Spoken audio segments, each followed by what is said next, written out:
G'day, dorks, and welcome into Lords of Dorktown, a podcast all about anime, cartoons, and video games. I'm your host, Philip, and the dorks joining me tonight are a very special bunch of dorks. Another podcast from the States has decided to come and join us. I'm very happy to announce that we are doing a collaboration with the Loser Cartoon Podcast, so please welcome in Courtney, Flora, Phantom, and Sam into the Lords of Dorktown. G'day, guys. How are you? What's up, everyone? What's up? Hey. Okay, so we might just do a quick introduction one by one just so we know who it is. So, Courtney. Hey there. That is Courtney's voice. Flora. Hi. Flora. Phantom. This is Phantom. And Sam. What's up, everyone? Man, it's so fucking good to have you guys here. If you guys don't know, the Loser Cartoons podcast is like an anime adjacent podcast as well that I stumbled across a few months back and just fell in love with it straight away. It's the anime podcast I go to when I want to feel like an old person, because I view you guys as a young, hip anime community where I'm like the fucking boomer of the anime community that I don't quite understand everything you talk about, but it makes me feel included into the into the scene. So if you guys wanted to give me just a quick description of what is Loser Cartoon Podcast, what's your vibe? So, Loser Cartoons Podcast is pretty niche, like you said. It's anime, manga, and like other aspects of otaku culture. And we have a very argumentative and slightly immature feel to our podcast. It's certainly not recommended for young listeners, as we sometimes say some incredibly vulgar and borderline controversial shit. And we mainly exist for entertainment purposes, but I feel like some of our episodes provide an educational experience, like for some topics. And we do seasonal anime, the OGs, and all that good stuff. Yeah, perfect. I mean, you guys hit some of the like, you guys have had like 14, 15 episodes out at the moment, and you've already hit like some of the biggest topics like that I could think of when it comes to discussion pieces. I mean, one of your first episodes was an episode all about Deku and his character growth, which is like fucking way to hit the ground running with just like such a baller topic to hit off with. So how did you guys kind of stumble across your topic ideas, and like what's the process of sitting down and getting a Loser Cartoons episode out? I feel like for the most part, we kind of just spitball ideas at each other. You know, we've kind of just have a running list of different topic ideas we could cover at any point in time and just figure out a schedule of what days we want to do what.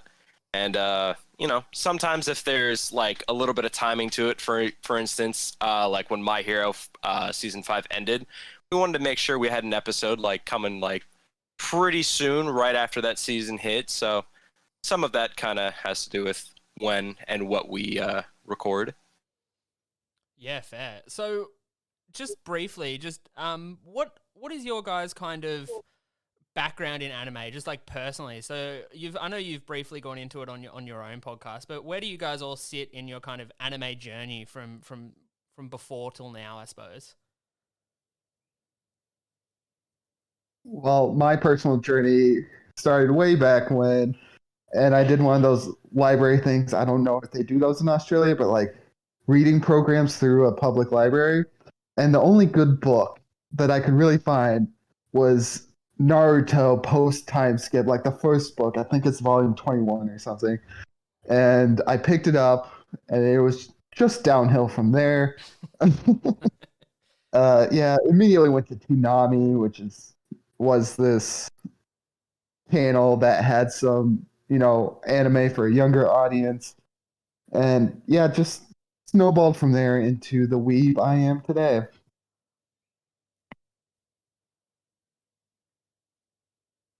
For me, sorry. Go ahead. For me, it's pretty similar to Phantom. So like my sister and I, we would run out anime on like DVDs of Fruits Basket, like the original one, and that's where it really started for me. And I just never really stopped watching anime, so here I am. Fair, yeah. Yeah, for me, mine actually started a little bit more recent, probably about like 5-ish years ago. I just, you know, scrolling through Hulu and Netflix and stuff, just trying to figure out shit to watch, and I come across this show called Naruto. And I look at the cover and I'm like, wait a minute. I remember seeing like a couple of episodes on Toonami here and there when I was like 7, you know? So I was like, I've heard like decent things about it. Let's give it a shot. Watched all of Naruto probably in about a month and a half. Loved every single second of it. And shortly after that, I had a friend who, Briff actually, who was recorded episodes with us, who at that time also had never watched anime, but just happened to pick up a show, and it was Sword Art Online. He was like, hey, check this out.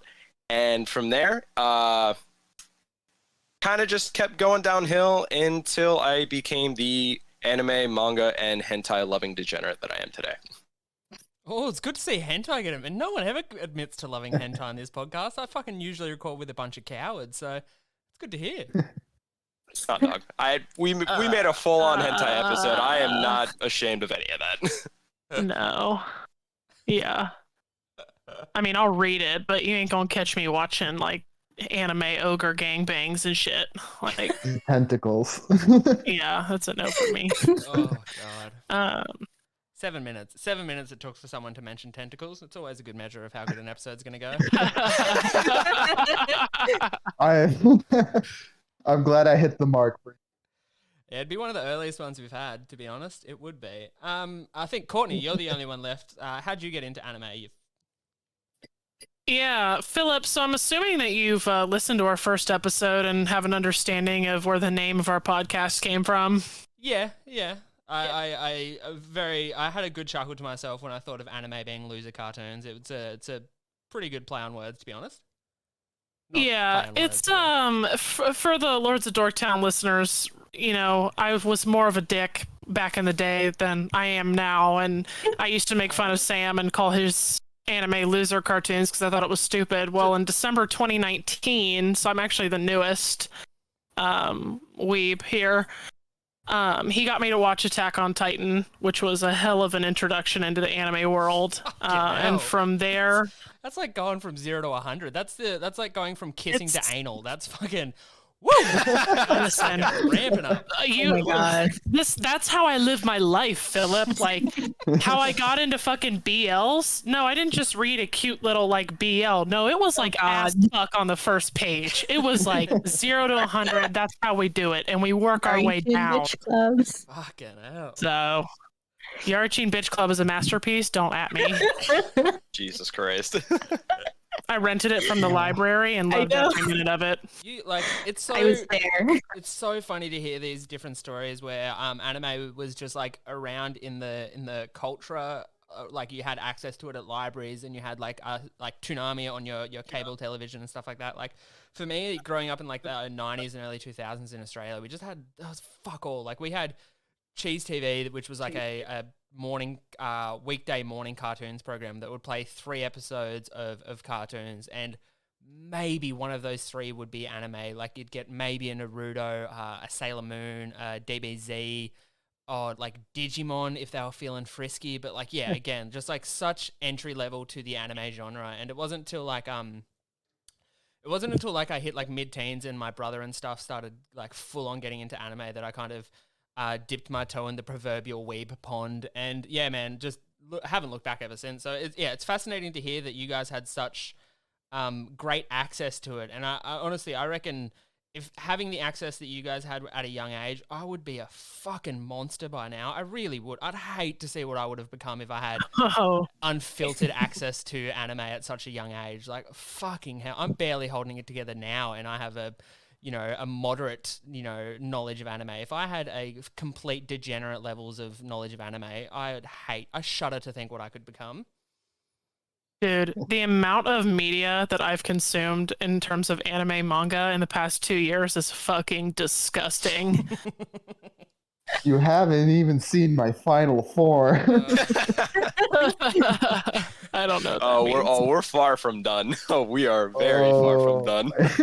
Well, this is I mean, sorry to interrupt you. Oh, sorry. No, you're right, Phantom. I think this is always such a good, interesting question to kind of get a base level of where you kind of sit in the anime fandom community. If you guys just had to say favorite show right now of all time, or just whatever you're digging at the moment, what would it be? I'll start with you, Flora. Oof. It's actually My Hero. Oh, Yeah. fucking girl after It my would own have heart. to be. Oh, fucking Jesus. Courtney? Oh shit, Jujutsu Kaisen. Don't even come for me. Oh, Jujutsu Kaisen's a masterpiece. They're fucking... Oh, my God. Yeah, Phantom. Flora and Courtney just got, like, open invitations for any episode of Dogtown for the rest of their lives. It's a Yeah. guarantee. Phantom? I mean, I love My Hero, honestly, but I think overall at the moment, and I'm sure we'll get into it when we talk season 5, I'm gonna have to say ReZero. Just the writing and the characters are just do something for me. We got an edgelord. That's always good to know. Sam, you? Yikes. Oh my God. It is Attack on Titan, and there is an ocean between second place. Oh, man. Fucking simp. You're a fucking simp. Hey, I mean, my wife's favorite anime is Attack on Titan, so I can't really go too hard at anyone whose tastes are so vanilla that they border on white bread. But anyway, Look, moving At least on. it's not man. SAO. Oh dear. Oh Look, dear. man, I will defend Attack on Titan to the end of the fucking world. You and every other basic white person will do the same too. Oh my god. Okay, it's like Sam is such a simp. Like I'm gonna give Philip that.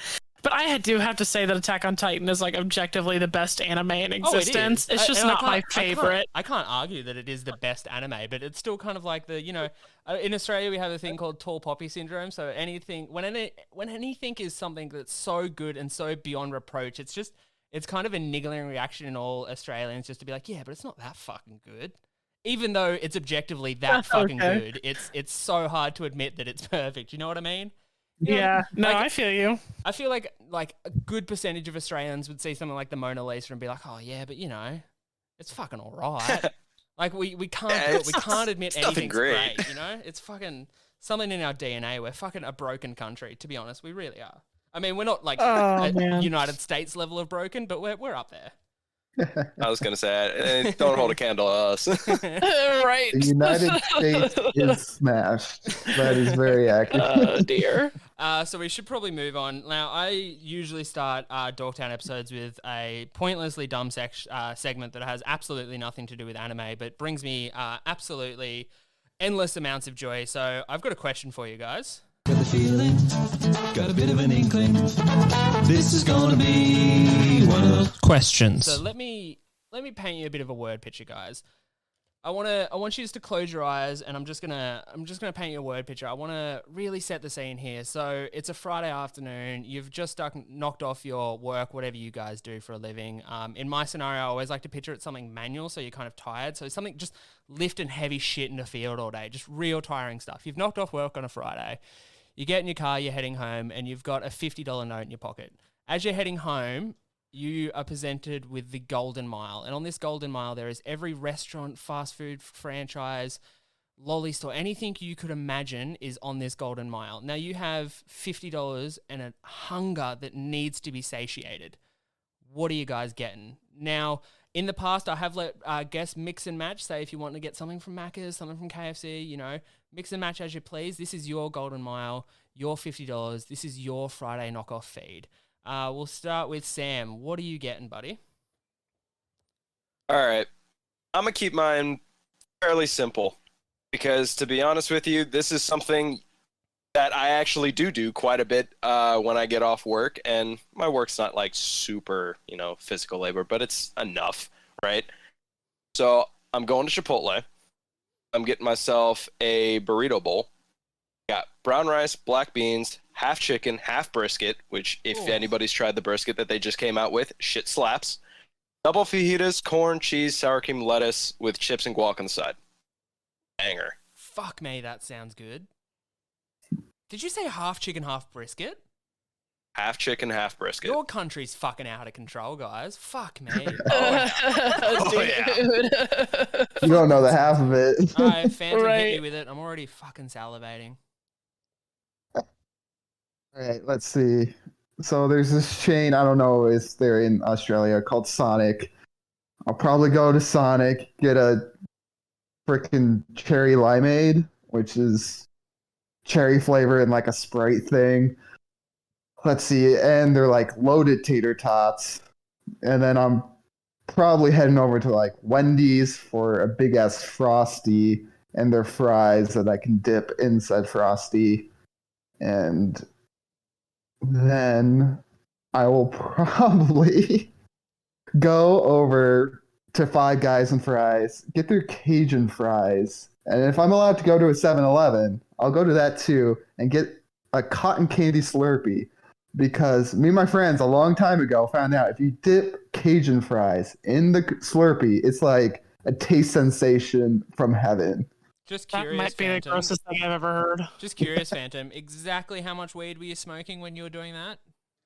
Right. This was actually before I've ever Fucking- touched weed. you're So fucking nuts. Oh, zero, shit. You're just one of none. those people that Just has like a bunch of natural friends stoner were like, vibe. hey, let's try it. Oh my god, that's fucking disgusting. But I will never Oh my God. disrespect anyone's golden mile Don't. journey. That's you do you, babe. You do you. Courtney, hit me. Hit Sure. me. Okay, are you fucking ready for this, dude? Fucking ready. Fuck. Okay, sick.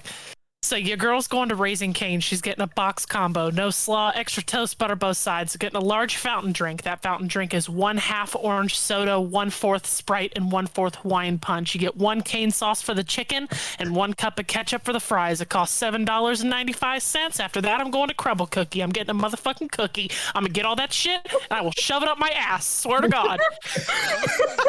So on a level of 1 to 10, 10 being the most and 1 being the least, exactly how autistic are you? You know, that's so funny you say that because I've wondered. That is maybe the most deranged golden mile I've ever heard, but I'm so fucking here for it. Flora, round us out. Well, first, Phantom stole, my tater tot thing from Sonic, but I would get their loaded, like, chili tater tots and also their, like, New York style hot dog. And then I'd probably go to Cold Stone ice cream place and get Lame. double chocolate fudge. Shut up, Courtney. Okay, I don't need your judgment. All right, let me live my life in peace. Everyone's golden mile journey is different. Okay, we're all unique little snowflakes when it comes to our golden mile journey. I myself, Flora, were you done? Sorry, I'd hate to interrupt you. Oh yeah. Yeah, Oh okay. no, so it was just boring. Okay. No, so Oh shit! It's all right. I'm a boring Fuck. person. Oh, no. I've accepted it. oh, it was low hanging fruit, but fuck, it's tasty. Anyway, my golden mile journey, and I've said it here a bunch, is straight to KFC, regular size zinger box, swap out the potato and gravy for a bedroll, snack popcorn chicken on the side. They've recently just got these boneless hot and spicy chicken wings, and I'm fucking there for them. So about 7 of those on top. So yeah, that's my golden mile journey. It's such an interesting question because I find it really tells a lot about how fucking much of a fat fuck is all living inside of us. I have a problem Or on the with outside of what you us. said. Mine's halfway. It's trying to come through, but we're trying to keep it in. No, I have an issue with something you just said. Oh, you do? So you're telling me you swap out the potatoes and gravy? Yeah, because I don't like potato powder and fake gravy. Look, Then what the That's fair. fuck are you going to KFC for? Wicked Wings, Zinger Burgers, and boneless chicken. Did I not just say everything I was going to KFC for? I mean, you did, but it's kind of, I'm not Okay. in the business of kink shaming, but like if I did, I reckon I've heard you oh. say that sentence in about 7 different Loser Cartoons podcasts, which makes me think you are in the business of kink shaming. Just Thank you, saying. love. Someone Just pays attention saying. here. But no, the potato and gravy from KFC. I've got a fucking issue with this. I've been working in hospitality for like 13, 14 years. I have made a fuck ton of mashed potato and gravy in my lifetime, and the stuff that they make out of KFC is fucking weak ass concrete and fucking brown sludge. It is some of the most heinous things to ever touch my lips, and Here. I've eaten Macca's on a Sunday. Like, it is fucking no way. wait, hold on, that was a lot of Australian slang I couldn't follow. What the fuck are they serving you in Southeast Australia? What do you mean? What's what's Macca's on a Sunday? I need an explanation of that. You don't eat Macca's on a Sunday. That's God's day. You treat yourself a little bit better on God's day. You know what I mean? I mean, I'd let you have like a fillet of fish because, you know, that's in the Bible, fish and bread. But come on, you don't want to eat Macca's on a Sunday. Treat yourself a bit better. Like, fucking at least get a Subway for your mental health. You know what I mean? Yeah, I feel like every time I have Subway, my mental health gets worse. So. Right. True. I think that's enough Golden Mile chat. Because again, it has nothing to do with anime, and I honestly think our fans hate it. But fuck it, it makes me happy. So eat shit and die. We should definitely get on to the main topic for this episode. You would have seen in the episode description above, but we are talking about My Hero Academia Season 5. Oh boy, we've covered the first 4 seasons in previous episodes and have devoted an amazing amount of time to My Hero Academia. And I'm so happy to be back doing this because, and I'm going to start off this review fucking strong, and I know it's going to be a bit controversial. I think Season 5, My Hero Academia, the best season of My Hero Academia out. To date, it is the best series. Fight me. Okay, so I love My Hero Academia. I have like almost 20 of their books on my bookshelf right now. But I would argue that season 5 is not the best season because they did so many things wrong, in my opinion, on the second half. The first half was okay. The first half was decent, but in the second half, they did my boy Shigaraki wrong. They did my boy Twice wrong. Like, ugh. I was sad. So, Phantom, and I think a few of the other members of the Loser Cartoons podcast, you are coming at this from a manga and anime perspective, if I'm correct? Yes, I am completely caught up. I even read the series Vigilantes, so I'm like, all in, deep, baby. Deep. Okay. I haven't read the manga, and no, it's not because I can't fucking read, which is like the main thing I hear. I chose not to read the manga for My Hero Academia. When I first started watching it all the way back when season 1 came out, I was maybe season 2 seasons been out, but I was immediately swept up in just the world of My Hero, and at that point decided that I was just going to be My Hero is an anime only series for me. I'm not going to go in on the manga. I don't need it. With what was being presented to me at the time, I was happy with that, and I didn't feel the need to go any deeper into the My Hero kind of fandom. So for me, as someone who's only ever watched the anime, season 5, it's so good. And the second half, like My Villain Academia, was some of the most excited I've been watching this series in a long time. So yeah, I think it's interesting that you guys coming at it from a manga point of view find it disappointing. And without spoilers, what is it that was making it disappointing for you in this regard to the manga and the anime? For me, like I had moments where I was really looking forward to seeing animated, and when they got there, it just fell flat. So one of my biggest points was Twice, like his power up, or at least overcoming his mental trauma. When I was reading it, I cried like a bitch baby because there was so much depth there, and like it was like it led up to it so well, and him finally overcoming it is like, yes, this is what I want, this is what I'm here for. And in the anime, they just like, oh, he's kind of better now. Like they put his backstory like 10 minutes before he overcame it, and it's like, okay, he did it, woo, but you didn't get the full feeling out of it, in my opinion. Well, how about also the fact that they just completely skipped the entirety of the introduction to the My Villain Academia arc? So in the anime, you basically you get like a quick little glimpse back to the League of Villains basically living in poverty, and they were just depressed as shit and didn't know what to do before they found the big giant dude. Can never pronounce his fucking name. Gigantamax. Something, yeah. Gigantomachia. Gigantamax Gigantamaxia. I've given to my penis, which is utterly ironic if you ever see it in real life. Someone's compensating. No. Yeah, and you also drive a pickup truck, I bet. I know, this is very funny, and we don't have cameras on, so you can't see me. But I'm a 6'1", 110 kilo bearded man. I'm fucking huge, and I drive this little French car around like it's a Citroen. And honestly, the looks I get is fucking. It's discrimination is fucking well and truly out there for big men in little cars, and I'm sick of it. But anyway, I digress. They're Did just waiting anyone for the other else talk on clowns. the fact that he said kilos? Oh, I'm sorry. I don't know what Listen, I am. metric system is better, Courtney. It just is, and we No, should. I know it update is. No, I know it's better. I just don't know it, so I just Googled it. That's fine. I got it. Wait, how many? What are you guys in pounds? Pounds? Yeah. Yeah. How many pounds am I? 242. Fuck that! No way. Nah. Oh, That's all right. I'm just fucking just amending my suicide note as we speak. But continue. It's all muscle, Oh right? my It's God. all muscle. It's okay, Philip. Yeah, it's fine. It's fine. Let's go on. Let's talk about my hero. I don't want to fuck. Right. Let's also not talk about how. All right, never mind. Keep going. Anyway, Gigantomachia, who was talking? Me. So that's where the anime kind of like starts off as his introduction. They completely cut out the entirety of the whole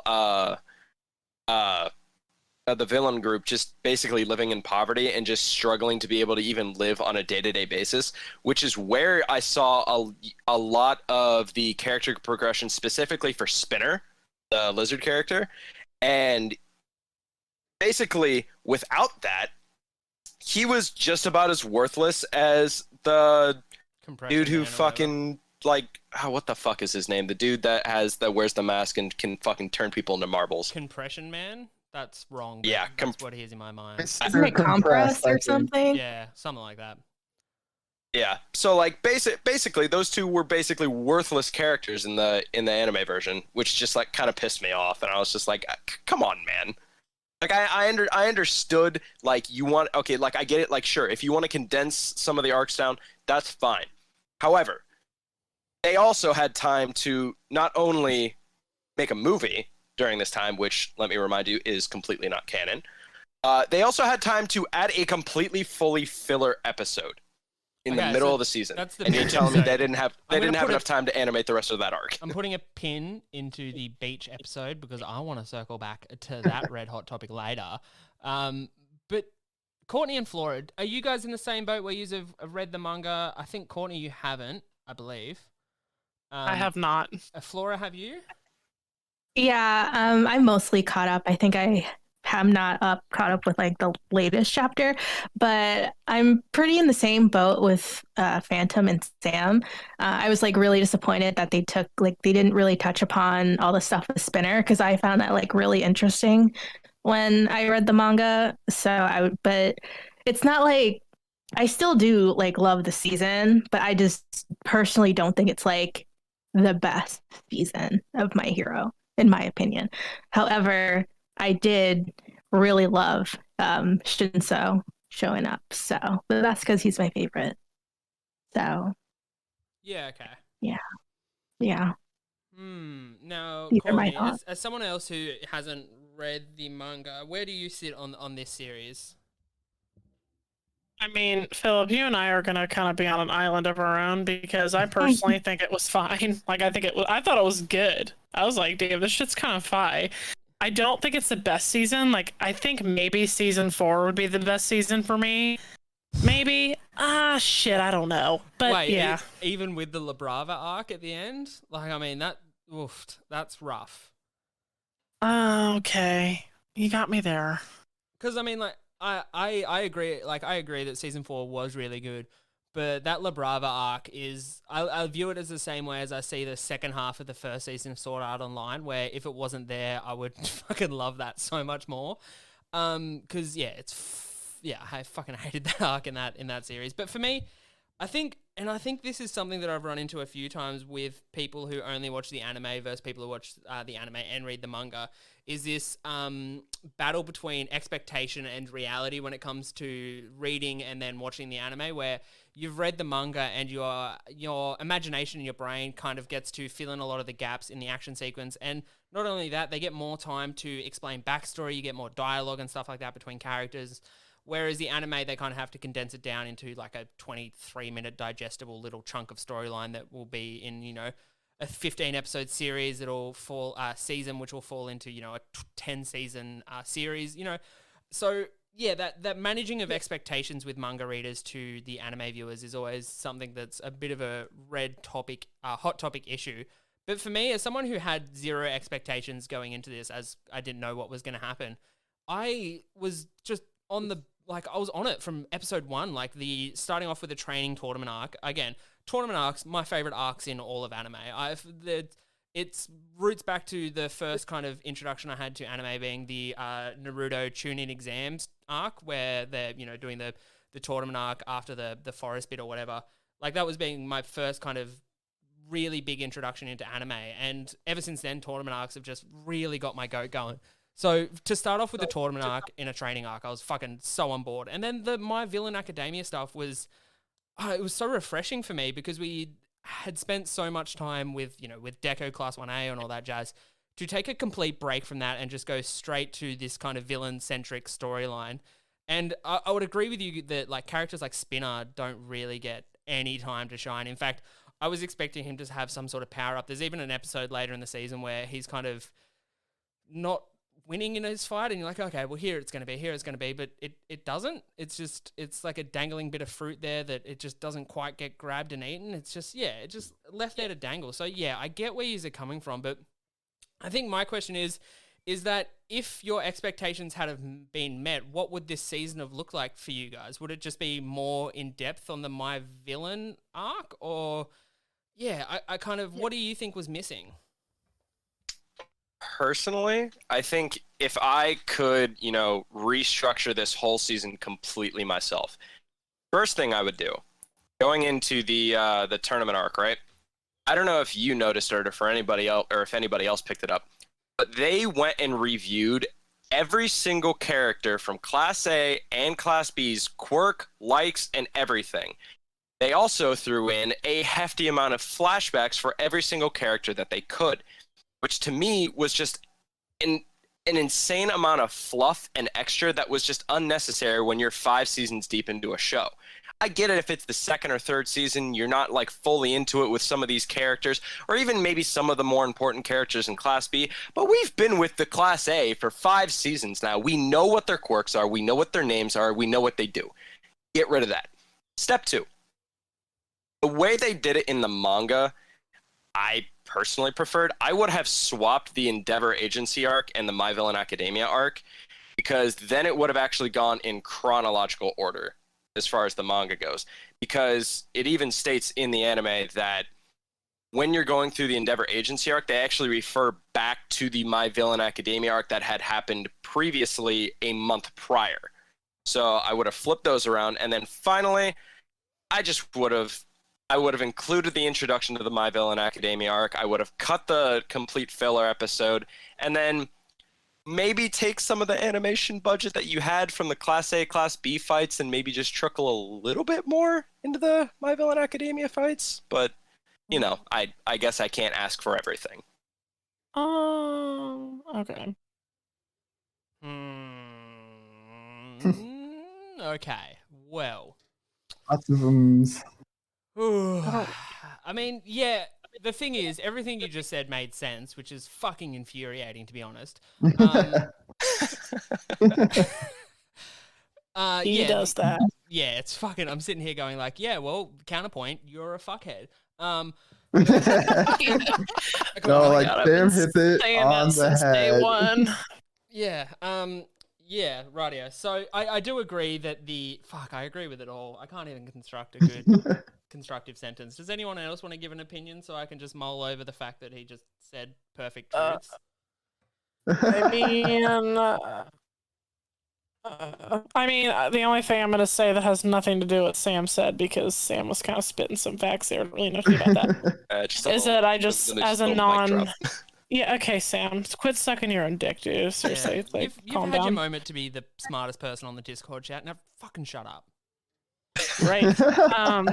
I just feel like, I don't know, the only complaints I have about season 5 is that it was a little bit confusing when it came to the Meta Liberation Army. I didn't even know what that meant until the League of Villains arc and they were fighting because I thought they were one and the same, but then I was like, oh wait, they're separate, and it was just really confusing. And then also, and I will say, like, I did notice this as a non-manga reader that I realized that Toga and Twice had some kind of realization, and I knew that it happened, but it didn't really hit that hard, and I was kind of confused. So that's it. Yeah. I mean, No, you go, Phantom. all right, the confusion is kind of what Sam was getting at in rearranging the order, because in the Endeavor arc, the Meta Liberation and the League of Villains were the same thing. But then later in the season, you go back to when they were not the same thing. And it is hard. It's a clusterfuck. Yeah, like hearing that they paced it, like they structured it in chronological order in the manga is just kind of like, well, yeah, why didn't they do that in the anime? And it's kind of frustrating to know that it was purposely put that way, like unstructured and restructured that way to be out of chronological order to make some narrative sense, or maybe they didn't want to, maybe they chose, oh no, they did choose to end the season on that kind of more darker storyline of the My Villain Academia with that one episode of fluff at the end. Yeah, I can see why they did that, but again, yeah, that's a frustrating realization that it could have been in chronological order without that much. Well, with sticking to the script, like sticking from the source material, it should have been in chronological order, and maybe just brought in a bit of unnecessary confusion into the storyline. But I will stand firm in my belief that this is the best episode, best series of My Hero Academia, because I said it at the start, and fuck me if I'm going to let some yank change my mind. Fucking yank. Sorry, I'm kind of tipsy for the first time recording, and it's a mess. Yeah, Anyway. I before we hit record, I said, look, if I'd finished one beer before the time we'd finished, we'd gone for long enough, and I'm cracking my second one. So strap in, people. We're gonna have some fucking controversial opinions and some probably pretty poor language. Sweet. Can I propose a topic real quick while you're getting into your beers? Go for it. Can we talk about one of the most overpowered quirks that was introduced in this season, which Don't is go there. fucking random student in class B mushroom girl God damn it. that she could grow mushrooms on your lungs. And what are you gonna do about it? Yeah, it's actually terrifying when you think about the thought that she could just grow mushrooms inside of you and kill you. Also, the fact that she has such a cute kind of girlish costume, and she's like dressed like a mushroom from like a fairy Disney movie where it's like, oh, it's nice and sweet, but then you remember that there's so many mushrooms that can kill you and are poisonous or hallucinogenic. Like, she could put hallucinogenic mushrooms in your tongue and just let you deal with a trip for like 45 minutes to 45 days. Like, you know what I mean? Like, that is a heinous amount of power for a little cute psycho girl to have.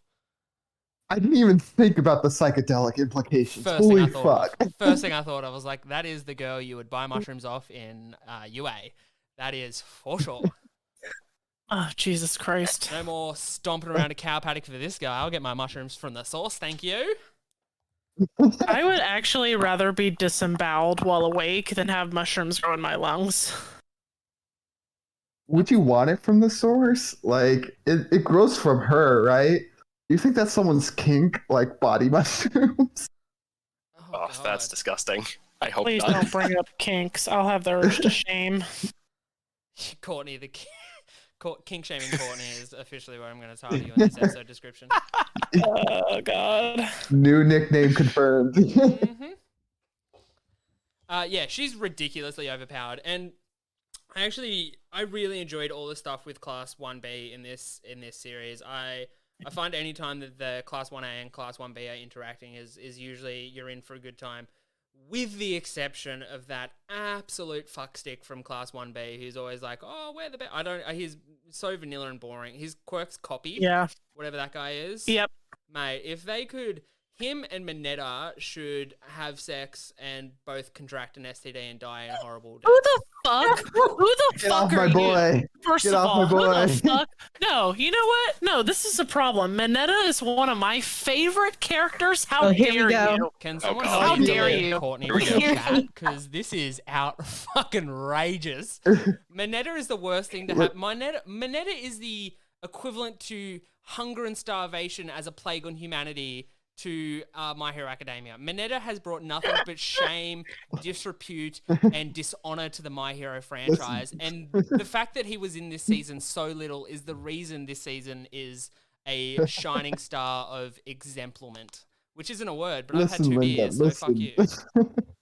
I'm actually speechless How at do you the like- bullshit that if you you- just spewed. If you could I give me can- Mineta? two, if Oh you my could give me God. 2 redeeming factors of Mineta, I will change my mind. I will turn on a fucking dime right now. If you can give me 2 reasons Mineta All right. is anything more than a purple-haired fuckstick that is not even good enough to clean All a right. toilet with. Whoa. I know. Oh my I god. can get hating the trope he that. represents because it is common, God. but I think he does the trope right, and that it's not Oh, he too so much, does. but it's enough not for still too much. comedic effect. Oh man, I'm losing it. Oh, Jesus. Like, don't even know what to say right now. I need a cold shower. I'm that angry. How do you like Mineta? How? I'm let's just like see. about to get emotional. I don't even know. I really dislike the first movie, the only movie that is canon, and I'm mad about it because the second movie is so much better. But he had one of my favorite lines in that movie that actually made me crack up in the theater, in which they're encouraging him because he's the only one who could scale the wall outside due to his sticky balls. Yeah, have that Jesus. track on repeat because of his sticky balls. I'll say it louder.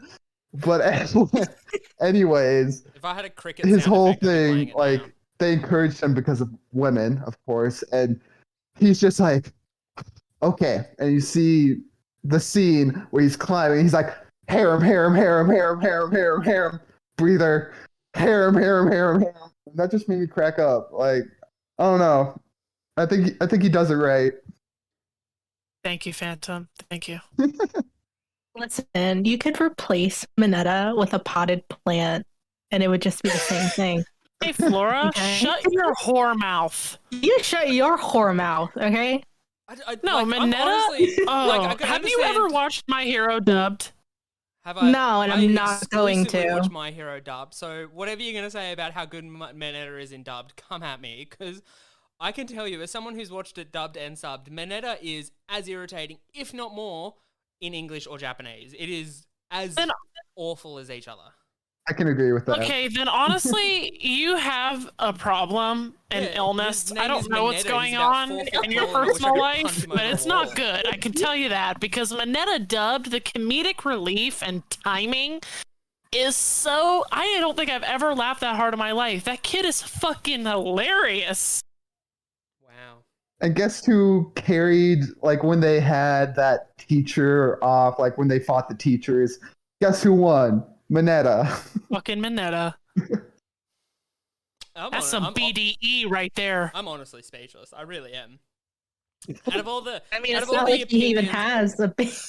out of all the bullshit opinions I've come to this podcast with, hating Mineta, I thought I would get that one past the keeper without even batting an eye. I thought it'd be an easy punt into the left corner of the goals, and you wouldn't even fucking wink. But the fact that you are so vehemently standing next to this 4-foot purple-haired fuck is honestly breathtaking. It really is. I don't even think he But- reaches 4 Okay. feet. Okay. And Flora can tell you, I'm not even saying that to create chaos. I'm dead ass serious. Like, a bitch Yeah, was she's about serious. to cosplay Mineta at the last con we were at. Which I'm still vehemently pleading for you to do. It's gonna happen because I'm literally going to abandon you at the con if you. Who would not want to see a 6'3" woman cosplaying a 4-foot purple-haired diaper-ass kid? No, everyone wants to see it. Period. I just want to see I him in the literally- diaper, honestly. For I kink literally shaming hate Courtney, you. she literally just described one of the most fucked kinks I've ever heard. I'm going to steal a line from your playbook here. I don't mean to kink shame, but yuck. Oh man, it's just It hurts so bad that you hate Mineta that much. I'm gonna be honest. I thought we So, had a thing going, but I mean, it's just very interesting that you and Phantom like Mineta because I don't know, I interact with the fandom a lot and like it's just very common to hate Mineta. So the fact that you guys don't is just really interesting to me. I have been super annoyed of his trope before. Like there have been characters where I've been annoyed with and hated that are Mineta like, that fill that harem like girl obsessed trope. But he's fine for me because he actually still gets shit done. what? fuck yeah, he does. What the fuck does Mineta get done? Did you not see Hey, him he gets, in a, the he, gets a, fucking? he The gets a movie, sniff like of I some of the said, girls' he- panties in their room. Dude. That's what he gets done. And Class A versus Class B, Mineta was kind of going ham. And also, I wouldn't be surprised if he has a 2-foot-long wang because that is fucking stop. Mineta. Please Say it stop. louder Girls for the around the people in the diaper. back. I don't even want to associate with you anymore. Yeah, I feel like Do me you and Flora think should start a it's side longer than podcast just Trophy's called tongue? Why Courtney and Phantom are wrong. And I noticed that Sam is being awfully quiet in this discussion about Mineta love or hate. So either he loves Mineta and is scared of the wrath that will fall upon him, or he's a coward and won't admit to Courtney that he hates Mineta as well. Just No, I've made this argument like literally 15 different times to Courtney before, and I just don't have the energy to be able to talk to someone as stupid as her Well, about this. This is let me take I'm the done. reins because I'm fucking 2 beers deep and I've got all the energy in the world to argue with someone who's wrong. But we should digress. I mean, I'm not going to admit defeat on this, but I feel like we should just agree to disagree that Mineta is. Okay. Here's my thing, and you guys have mentioned this a few times. That I know I said I was about to drop the argument about Mineta, but fuck it, here we go. You say that Mineta is the funniest with the best comedic timing in the series dubbed, and I would argue that there is so many better comedic characters or characters who get comedic moments in this series throughout. And Mineta is this fucking black hole of comedy that just sucks anything in around it and it fucking goes there to die. I would say characters like Bakugo, Tanya, that's not his name, but Ida, those characters, their comedic moments are far and away 10 times better than anything Mineta spews. And, I mean... I'm speechless. I'm sorry. I'm rambling, but I'm speechless. Do you remember what you said about white bread? That's what you just did. Fuck. There you got me. I mean, With some fresh Vegemite on it. okay, Twice. Twice is a better comedic character than Mineta. True. And I'm with you on that. I'm just saying that Mineta is not the worst. I'm not saying he's the best, like Courtney is. I'm not going that far. I'm just saying, he doesn't deserve to be hated too much. okay, if Mineta doesn't deserve to be hated, who do you think in Class 1A should take the title for weakest link / most easily hateable character? If it's not Mineta for you, Invisible Girl. Yes, or Acid That was Bitch. my same thought. No, not Acid Mina? Bitch. No. Don't go for Mina's life like bunch of that. women haters in the chat. Ooh. Oh, that's good to know. Fuck yeah, now. Ooh, Courtney, I will come for your throat over fucking Mina. Yeah, Yeah, Yeah. I'm sure you will, you horny bastard. And yep, did you nail right on the fucking head? Because you better believe the only reason I love her so much is simply for the hentai. Yeah, it's Oh my God. we can't even have this Oh argument. no, Philip. she makes We her can't own even- boob. No, we can't even have No, I'm this sorry. argument, Philip, because he just brought hentai into the chat, and I'm not into it. Okay, we'll move on from hentai, but I think it was Sam who just mentioned, oh no, she makes her own lube. I'm sorry, my friend. She doesn't It's make me, her... Phantom. Sorry, Sam. I didn't mean to throw you under the bus for being a total fucking idiot. Phantom. That's okay. You said she makes her own lube from her hand. No, my good friend. As her name would suggest, her hero name, she makes acid from her hand. And I don't know how often you've masturbated with acid or, in fact, engaged in any saying sexual context with acid. With the imagination of hentai writers. And I'm sure she can control the level of acidity. So she I can probably like- tone it down in a base like water. I would just Just, like to just have tone this... down the pH level. I'd like to have this on record. I don't care if you could tone down the level of acidity in the lube. I don't want there to be any acidity in my lube.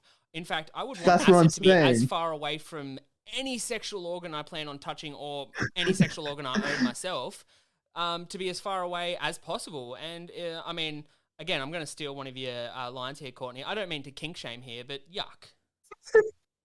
I think Kirishima could handle it. Red Riot. This whole gotta thing is go. about First of hardening. all, I this is- literally gotta go. This is pure Listen, degenerate you guys- behavior. Let's talk about something that should get us out of the gutter. Now, the beach episode. You're saying out of the gutter? Now, okay, Oh, I've had an God. issue with filler in the past when it comes to all anime. I remember me and my wife decided full-heartedly that we should sit down and watch all of Shippuden over the course of a couple of weeks, and Oh, jeez. the amount of filler in there got me so close to booking in that dream lobotomy of mine that it wasn't funny. But Jesus. the filler in My Hero, I would say that there's only been maximum 3 episodes of filler in My Hero total. Yeah. Every time they have a filler episode, especially the one they had this season, and I think it's the other filler episodes, maybe season 2, which is another work studies with Froppy, I think, or maybe season 1, I can't remember. Some of the best filler episodes I've ever seen. Now, I don't like beach episodes in anime. I find it's just a gross way to get certain characters into bikinis and jumping around in montages in water. And look, if that's your thing, which I know it is, Phantom, you fucking horny bastard. If that's It's your thing, not, fine. but thanks for coming for my brand. It's okay. If that's your thing, fine. But I don't need people to force feed me fucking bikini anime girls. That's not what I'm about. That's not what I need. That being said, I find those episodes so annoyingly charming and lovable that I completely disregard the fact that they are filler and they're just fun little romps that happen in the My Hero world that if they pop up once or twice a season, I'm fine with. I'm absolutely fine with. But I think listening to your episode on My Hero, you guys have some differing opinions on that. So how do you guys feel about the beach episode? Well, Okay. for me personally, I said it earlier. I do not mind the filler episodes like that they did in previous seasons, because they didn't take away from the story at large, and they really didn't hinder the season's overall progression at all. The problem I had with this one was that there was content that was explicitly cut from this season that shouldn't have been cut, and then we had a filler episode in place of that. That is my only gripe with it. As far as what happened in the episode, don't care, don't mind. Each episode, cool, fine, fun, makes money, gets, 16-year-olds horny, whatever, don't care. I think Phantom's a bit older than 16, but anyway. All right, okay. I think I have to go next now. So I'm never a huge fan of filler. Like you were talking about Shippuden, like I jumped ship on watching Shippuden because of all the filler. Like, ugh, gag me with a spoon. For the most part, I don't mind My Hero filler, but this one, for similar reasons to Sam, yeah, they cut content that should have been there, which annoyed me. And this one, it just wasn't like, it was so half-assed, I want to say, because it wasn't a full, like, hero cool ass fight episode. It wasn't a full ass, like, as you say, like anime girls in bikinis episode with a couple of characters. Like, if you really wanted to get that segment of the population going, it's like get Yao Yorozu on the scene or something, Fucking degenerate. But like they left out like the majority of the female characters that are usually there in beach episodes. They left out the majority of the action that is there in the action filler episodes. So I was just left unhappy, unsatisfied all around. So I actually skipped that episode entirely, so I didn't even know God. which Oh my character. God. Sam's dude. opinion Oh, is no longer seriously? valid in any of this conversation. Courtney, on to you. Yeah, I mean, here's the thing. I don't watch filler. Like when it came to Shippuden, I skipped all of it. Whatever. As far as beach episodes go, I'm gonna be honest. I'm gonna keep it a buck with you. I like beach episodes, and not just because of titties. Because everybody likes titty. Who don't like titty? But I like the way that Beach episodes show a different side of the characters, like the way that the mean classmates underboob, interact with right? each other. Different side. By different side, you mean underboob? Is that? Sorry, I just Oh my Side god. side boob. Okay, side No. boob. No, I gotcha. Courtney. keep going. Right. I like the way that the relationships between the characters are kind of formed and they have like a fun episode. But when it came to this specific episode and it just being Sue, Ochako, and whatever the fuck her name is, pageant winner, I hated it. I skipped through most of it because first of all, I have no interest in Sue in a bikini. All right, I don't know about y'all. Then dare you. Talk about But- peak shaming. Oh my god. A Listen, large portion of the fandom. I said this highly- last time. It is borderline bestiality. Calm down. I mean, Okay. I'm not disagreeing with you, I Courtney. am. I'm not. I I'm am. just. I am disagreeing. I would say this: if Sue had her quirk stripped away and she was just a normal girl who had that long black hair and that kind of dope, smiley, kind of, approachable smile that says, I'm down for a chat. I could catch up. I would be all about Sue. I find her so charming and fun. And this is coming from someone who has a morbid psychiatrist diagnosed crippling fear of frogs. And yet I still find Sue charming. So I don't get the hate on Sue. I really don't. But I don't hate her. I just don't want to see her naked. It really just has to do with the people being afraid of the kink with like her whole like long ass tongue. Yeah, you guys Okay. mentioned Kind of that a on turn your off or episode, something. and No. honestly, it took me into like a mental tangent that went to places where I didn't need it to go. Anyway, You're welcome. It's not Oh, the yeah. tongue thing. It's really not. I just don't have an interest in her as a character. Like, whatever. yet you To each their own. Netta. You're a fascinating person, Courtney. You really are. I know it's a problem. I It think really is. I think the only one we left, Flora. I don't think we got your Yeah. your hot takes on the beach episode. So where were we at? Honestly, I don't really mind beach episodes, but like I just felt that it was just there, Didn't really. I mean, I was happy that they had fun. It showed, them having fun, like away from like the stress of like work study and hero stuff, but I was like you could have put something else there too, Yeah, I Yeah. mean, yeah, I'd agree with that. I'd partially agree with that. And I think going back to something Sam or Phantom said, I can't remember, I wrote it down, that the filler episode was kind of half-assed in the fact that it wasn't a proper, like, bombastic boss battle filler episode, and it wasn't just, a purely beach episode where it's just, 23 minutes of girls in bikinis playing volleyball and, I don't know, having like a quirk fashion show competition or whatever. Like, it's in that middle ground where it's almost like trying to play to both sides, where it gives us a little bit of action and a little bit of beach stuff, and it's kind of a middle ground filler episode. And maybe that's what I like about it. Maybe the fact that it's not super grotesque. I can't speak anymore. These beers are killing me. It's not super gross in the fan service where it's just, a full bikinis the whole time, and it's not, a crazy bombastic action battle. Maybe that's what I like about it. Maybe the fact that it's, a tapas of filler episode where you just have a little bit of everything, just a little bit of this and a little bit of that. Maybe that's what I like about it. Or maybe it's the fact that I'm a giant, unapologetic My Hero Academia fanboy who at one point will get Bakugo tattooed on the side of my cock for unknown reasons. What I said about white bread. Yeah, I mean, Dog with you're a bone, talking to aren't you, another Courtney?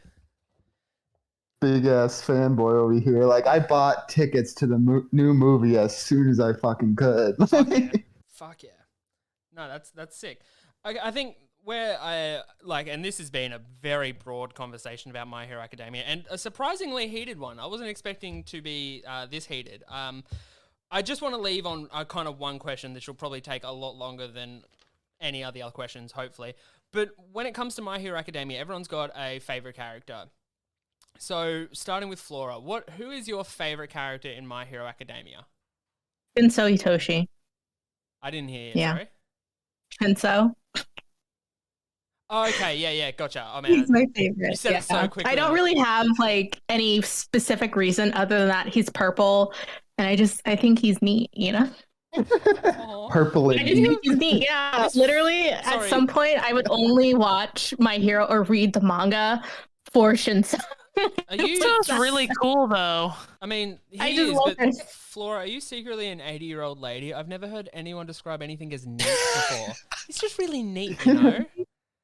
I have an old soul, you know. I've been wondering what that Would clicking explain sound so is much. in the background of your recording, Flora. I didn't realize you were crocheting while you were doing this. That's quite multi-talented. I know. I got all my knitting stuff all out. Dear I don't know how to Lord. knit. Courtney. Really likes tea too. Oh fuck! Of course Yeah, you do. shut up. Oh my god. Courtney, who's your favorite character? Yeah, normally I would have said Todoroki, but actually, as of late, it's got to be Endeavor. Yeah, fucking yeah. That's yeah. Daddy likes the flames. That's good. It's really not okay, but it's not because of his flames and the fact that he's super attractive and a total dilf. Although that might play a factor now that I think about it. I just think he's an incredible hero. I mean, yeah, I don't know what about him, like Endeavor, makes him such an engaging character. But I've always had this thought that if you were to ever have sex with Endeavor, he would probably exclusively play that Kings of Leon song, "My Sex Is on Fire," the whole time. And I don't know if that's Jesus. off-putting or exactly what I wanted, but. Oh no! Just So a bit you're of not headcanon for you. you're not a fan of Endeavor? I'm hearing. Oh no, I love Endeavor. I really really do, and I found his character progression over the last couple of seasons really engaging, and something that is probably not spoken enough about, that this kind of like emotional backbone that this Todoroki and Endeavor storyline has, and how much it's actually playing a role in the in the overall My Hero kind of storyline. And as someone who, as a parent myself, I find anything to do with his storyline just super engaging and super heartfelt. So yeah, I really do like Endeavor. I think I fall more on the side of him being a very complicated, almost anti-hero when it comes to the main storyline. But that being said, I love Endeavor. He's pretty dope. But yeah. I think one more just quick point about Endeavor that I just wanted to state, that a lot of people just kind of, I feel like at least maybe a lot of people just kind of like brushed over. Can we just take a moment to appreciate the fact that Endeavor is probably the best teacher and like mentor out of pretty much any of the pro heroes? Yeah, Exclusive, especially better than All Might as well, which that was a hot take that we did in our episode. Fuck All Might. Yeah, All Might's And the reason- garbage teacher. All Might's the fucking gym teacher who shows up with fucking cigarettes and whiskey on his breath just like 10 minutes after class started and tells you to play dodgeball for the next 40. Like, he is a fucking pathetic teacher. Yep. Retweet. Mhm. Like the fact that Endeavor was able to basically completely take in all of Midoriya's ramblings when he was trying to describe to him Black Whip, process it, and regurgitate then a completely well-formulated strategy to be able to allow Midoriya to use Black Whip without any prior knowledge as to what Black Whip was, or even any prior knowledge of One For All. It was just flat out insane. Yeah, 100% agreed. And the training arc that we get with the work studies with Todoroki, not Mineta, fuck, he's on my mind. I hate you. You love Mineta. Shut up. Deku and Bakugo, like that whole training arc that they get during the work studies is really engaging, and the interactions we get to see between Endeavor and those three, especially in that episode where they have the dinner at the Todoroki house or whatever. The interactions with Endeavor and those three is really engaging, and the way he kind of almost seems to structure his lessons to each one of his kind of quote unquote students differently. Like, he pushes a lot of Bakugo's buttons when it comes to just being like how he needs him to prove and how he needs to be faster and stuff like that. And he's setting this kind of holier than thou hero persona for Todoroki to strive after and kind of be better than his dad. And he's like engaging with Deku in his fucking nonsense ramblings and figuring out a way to train him, all while seemingly so pissed off that he has to do all this. You know what I mean? It's brilliant. Not a lot of love is shown for, not enough love has been shown in this episode for Endeavor, but as long as we're shining the light on him now, I'm happy. 100%. I think, who was next in favorite characters? I think we heard Flora's. Courtney, do we hear yours? Endeavor? That's why we're talking about Endeavor, I'm guessing. Yeah. Okay, cool. Phantom, favorite character? So, mine is Kirishima, or Red Riot. Yeah. For a couple reasons. Ever since the like gang arc, where they're saving Eri and finding that drug. Ever since like his battle, I just had this respect for him, since we learn his backstory and how he used to be like, more cowardly or whatnot, or at least not too heroic. But he sees Mina, took inspiration from her, like really respects her, and it's like grew as a person, entering high school. I think the way he uses his quirk is kind of cool, even though it's like a super simple quirk. He just utilizes it very well, and plus he's just like a bro. Like he's the only one who super gets along well with Bakugo, and he's just a nice guy all around.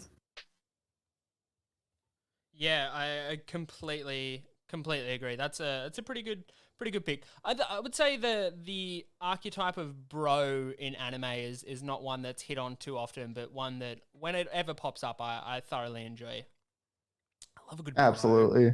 Sam, you want to finish it off there?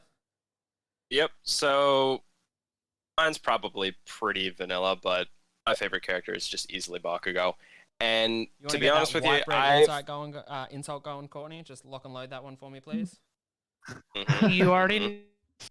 So, I actually loved Bakugo straight up from, I think it was season 2, and it was the moment where he announced at the opening of the that whole Class A, and it was what the hell was it called? It was the first tournament arc, right, in season 2, where he just announced to basically the whole world that was watching it on TV, "I'm going to win." The sports festival, was it? Yeah, the sports festival. That's season 1, man. I'm pretty sure that was that's season 2. 1. That was the first half of season 2, because season 1 ended off with the attack on the USJ. Oh, all right. Anyway, from that point on, I took it at initial. I was like, okay, this kid is either extremely fucking arrogant and is going to get his ass kicked, or he's so confident in his own abilities and he's going to win. And when he won the sports festival, albeit not in the best fashion with the final fight against Todoroki, I was sold right there. And then from his character development with his relationship with Midoriya, as well as his relationship with All Might, just growing and blossoming as it went through seasons. And then the turmoil they hit in season 3, and then it just shooting off even farther from there, it wasn't close for me. Yeah, fair. That's yeah, what a good pick.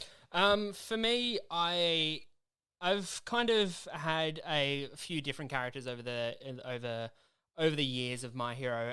Last season, I fell in love with Sun Eater in a completely romantic and frankly deeply sexual way, and I can't really describe it, to be honest.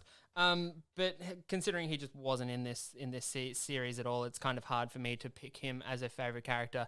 That being said, I love Todoroki. I've loved Todoroki from day dot. I think he's such an awesome character, such a great design, and always just brings a certain amount of pizzazz to the screen. And I know someone's going to comment this as it's a completely, and I want to start coining this phrase, white bread opinion. Yeah, probably a white bread opinion, but yeah, man, Todoroki fucking rules. And from everything, he's from fucking sweet, dude. It's so sick. And like from his growth from season 1, where he didn't use his fire quirk, like his fire half, to now where he's training under Endeavor, he's trying to kind of reconnect. Well, not trying, but at least actively not trying to reconnect with his family. I just find it such a great kind of soft. That's probably not the best way to describe it. Just like a great kind of hearty center that is My Hero. Like, you've got the Deku and the Bakugo stuff where it's this kind of perfect embodiment of what a hero should be. And then you've got Todoroki, who's this kid from a broken past with a mother who burned half his face. Like, it's more complicated than that. And I think I like the fact that he is a more complicated character. So yeah, for me, I think he'll always be one of my favorites, at least for now. And look, I don't know if this says anything about me as a person, but I've had Todoroki as my background on my iPhone for far too long, and I have kids and a wife. Like, it's embarrassing that I spend as much time as I do looking at his face. It's I should speak to my therapist about that in honesty, but we'll digress. It is. Well, you got 3 of them here. Wait, which one's not a therapist? Yes. Fair enough. It has been absolutely fantastic to have you guys here. Do you guys want to promote your podcast? I mean, it's the Loser Cartoons wherever you find podcasts, really. But is that all you guys have got going on? Just the podcast and the socials? Where would they find those? Yeah, I mean, our social medias, Instagram and TikTok are Loser Cartoons Podcast. Twitter is Loser Cartoons with a Z. That's it. Awesome. It's been fantastic having you guys on here. Do you guys have any final words or anything you want to say before we wrap up? Marco's the best waifu in My Hero. Minetta's a fucking G. Damn it. I mean, it's been nice being a dork for a little bit, but I'm not sure if I love the hate I'm getting. Look, I'll be honest, I don't normally come out so hard against guests, especially guests that I met an hour and 15 minutes ago. That being said, I've listened to a lot of your podcast and I really enjoy it and kind of wanted to throw myself straight into what I thought the vibe of your podcast was. Maybe it was a bit meaner than your podcast normally is, but... No, I loved it. I had a lot of fun. I had so much fun. If anything, this was a little bit maybe on the tamer side. Oh, fuck yeah. Let's fucking go then. I'll have you back and we can really let loose. It's been fantastic having you guys.